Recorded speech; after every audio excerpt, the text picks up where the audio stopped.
वाहेगुरु जी का खालसा, वाहेगुरु जी की फतेह। भाइयों, मैं मनोज सिंह दुवन, जिला रोहतक से, हरियाणा से।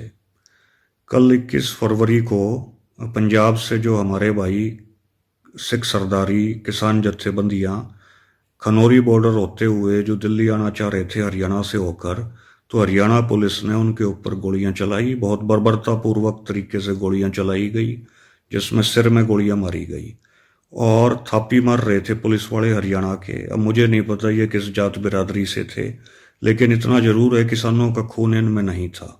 क्योंकि अगर किसानी का खून होता, अगर किसी किसान के बेटे होते, तो माथे में गोलियां नहीं मारते और सिविलियन बुलेट्स का इस्तेमाल इसमें किया गया, जो हरियाणा पुलिस गोलियां मार रही थी। तो इस तरीके से फिर हरियाणा बनाने का भाइयों फायदा क्या हुआ? अब 3 बहनों का एक भाई था जिसको शहीद कर दिया। क्या फायदा हुआ हरियाणा बनाने का? क्या हरियाणा पंजाब से इसलिए अलग किया गया था कि भाई आगे चल के हरियाणा पुलिस जो है वो पंजाब वालों के ऊपर गोलियां चलाएगी, अपने ही भाई पर गोलियां चलाएगी? तो जो हरियाणा के हुक्मरान हैं भाइयों, ये हुक्मरान ये वही लोग हैं जो लाहौरी हिंदू हैं, जिनके साथ सर छोटू राम जी की भी लड़ाई थी। ये सर छोटू राम जी को भी काले झंडे दिखाया करते। सर छोटू राम जी के भी और यूनियनिस्ट पार्टी के भी ये जनाजे निकाला करते। आज ये लोग हरियाणा के जो है वो राजे हो गए, और राजे हो गए और फिर ये बेजा इस्तेमाल कर रहे हैं पंजाब के नौजवानों के ऊपर। या हरियाणा में ही जैसे जाट आरक्षण था तब भी इन्होंने गोलियां चलाई थी। और बड़े दुख की बात एक और भी है कि भाई जो भाई शुभकरण शहीद हुआ, तो सोशल मीडिया के ऊपर जो अपर कास्ट हिंदू है, जिसे सर छोटू राम जी शहरी हिंदू कहा करते थे, ये अपर कास्ट हिंदू हंस रहे हैं और हंसने वाले इमोजीज जो है ये कॉपी पेस्ट कर रहे हैं और इस तरीके की बातें कर रहे हैं कि भाई ये खालिस्तानी मर गया।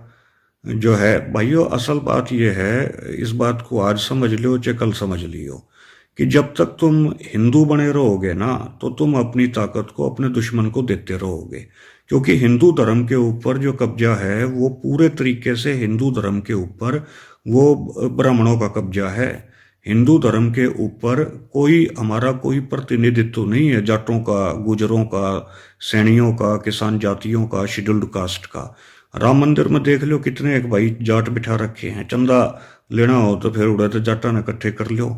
या मुसलमानों के खिलाफ, सिखों के खिलाफ, ईसाइयों के खिलाफ लड़ना हो तो जाट आगे हो जाएंगे। लेकिन जहां हक अधिकारों की बात आएगी वहां 35 बनाम 1 कर देंगे ये लोग। तो भाइयों, ये तुम रोज मरोगे, रोज पिटते रहोगे, रोज गालियां खाते रहोगे, और इन लोगों में कोई दीन ईमान नहीं है, कोई दया भावना नहीं है। ये आप देख लो सोशल मीडिया के ऊपर सारे प्रकाश हिंदू हंस रहे हैं शुभकर्ण की डेथ के ऊपर। ऐसा तो नहीं होना चाहिए ना भाई, कम से कम इतना तो आदमी के अंदर मानवीयता होनी चाहिए। तो भाई जाट कौम को इस पे विचार करना पड़ेगा, किसानी कौमों को इस बात पे विचार करना पड़ेगा कि हमें हिंदू रहना है या हमें हमेशा हमारा जिसको हमने साथ दिया, जिस धर्म ने साथ दिया, सिख धर्म, हमें सिक्खी माना है। और मेरे जाट भाइयों, जो सिख धर्म है ये हमारा अपना धर्म है।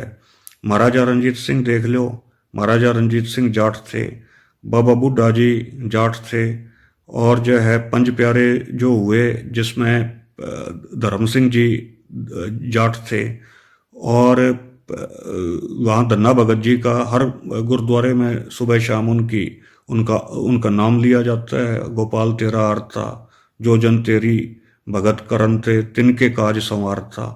तो धन्ना भगत जी का उड़े जाकर देख लो, टोंक में उड़े सरदारा नाम गुरुद्वारा बना रखा है। फिर आप और देख लो, खुशहाल सिंह दैया जी हुए। तो माने सिख धर्म और महाराज जाटों में कोई फर्क नहीं है। लेकिन हम लोग भटके हुए हैं, हम लोग अपने दुश्मनों को ताकत देने लग रहे हैं। और जो वो कदे काम नहीं आएंगे हमारे। बता दो कोई से मंदिर में से कभी कोई मदद पहुंची हो तो, कोई से मंदिर में से कभी किसानों के लिए भंडारा लगाया गया हो तो। उल्टा जब ब्रजभूषण का कांड हुआ, जब ब्रजभूषण ने यहाँ हरियाणा के लड़कियों के साथ जो है वो रेप किए, बदतमीजियां की, तो उसके ऊपर अयोध्या के सारे संत नहीं ब्रजभूषण के हक में इकट्ठे हो गए थे। तो भाइयों विचार करो, अपने दुश्मन को ताकत मत दो, मूछदाटी रखना शुरू करो, सिर के ऊपर नंगे सिर मत रहा करो, सर छोटू राम जी कहा करते। और सारे भाइयों जो मौका मौका है, आपा जो है ना सरदारी में आ जाओ।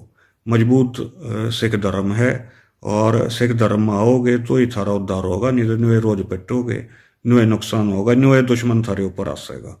बस यही मेरा मैसेज है भाइयों, यही मौका है।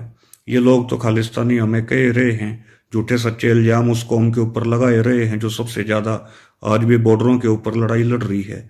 और ये जो है इनके इल्ज़ाम जो है ये सारे बंद हो जाएंगे एक बार तुम करड़े हो जाओ, और करड़े होके मजबूत हो गए अपने असली धर्म में आ जाओ भाइयों।